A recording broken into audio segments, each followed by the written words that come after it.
Guys, কিছুদিন আগে আমি রসুন এবং নাগামরিচের আচারের ছবি দিয়েছিলাম। তখন অনেকেই বলেছিলেন আচারের ফুল রেসিপিটা শেয়ার করতে।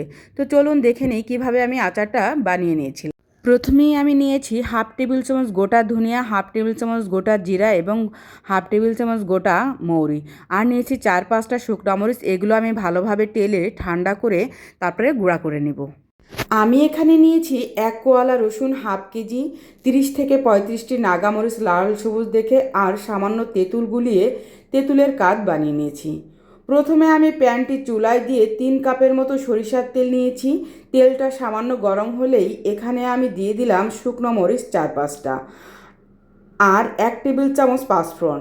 জালটা মিডিয়াম আঁচে রাখতে হবে, কিছুক্ষণ নাড়াচাড়া দিলেই সুন্দর স্মেল বেরোবে। তখনই রসুনগুলো দিয়ে দিব।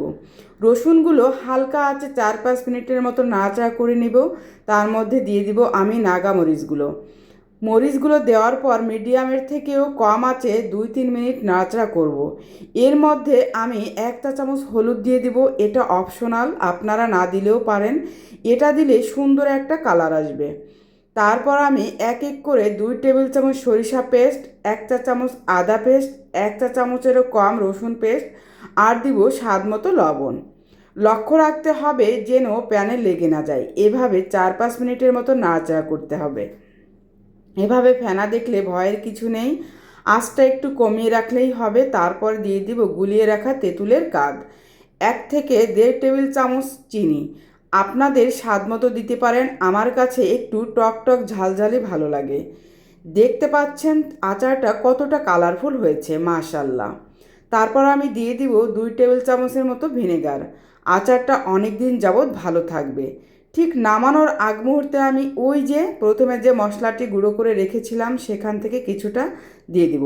এটা দেওয়ার পর চুলাটা সাথে সাথেই বন্ধ করে দিব, তাহলে দারুণ একটা স্মেল আসবে। আলহামদুলিল্লাহ, এই যে আচারটা দেখতে পাচ্ছেন, এটা আমি আমার প্রথম বানিয়েছি। তারপরেও এটা আমি খেয়ে দেখেছি কতটা স্বাদ হয়েছে। এটা খিচুড়ির সাথে বা ডাল ভাতের সাথে খেতে দারুণ মজা লাগে। আমি আচারটা রাতে বানিয়েছিলাম, সারা রাত রেস্টে রেখে দিয়েছি। সকালে যে দেখতে পাচ্ছেন কতটা কালারফুল লাগছে। আমি কালারফুল করার জন্যই বেছে বেছে লাল এবং সবুজ মরিচগুলো নিয়েছিলাম। আলহামদুলিল্লাহ, অসাধারণ কালার। আর এখন শুকনো একটা কাচের জারে আমি আচারগুলো উঠিয়ে নেব। আমি তেল দিয়েছিলাম বেশি, এজন্যই যে সারা বছর যদি বাইরে থাকে তাহলে আচারটা নষ্ট হবে না। আর অবশ্যই শুকনা চামচ দিয়ে উঠাতে হবে, না হলে কিন্তু যদি চামচ ভেজা থাকে আচারটা নষ্ট হয়ে যাবে। আর অবশ্যই সবাই একবার হলো ট্রাই করে দেখবেন, অনেক টেস্টি।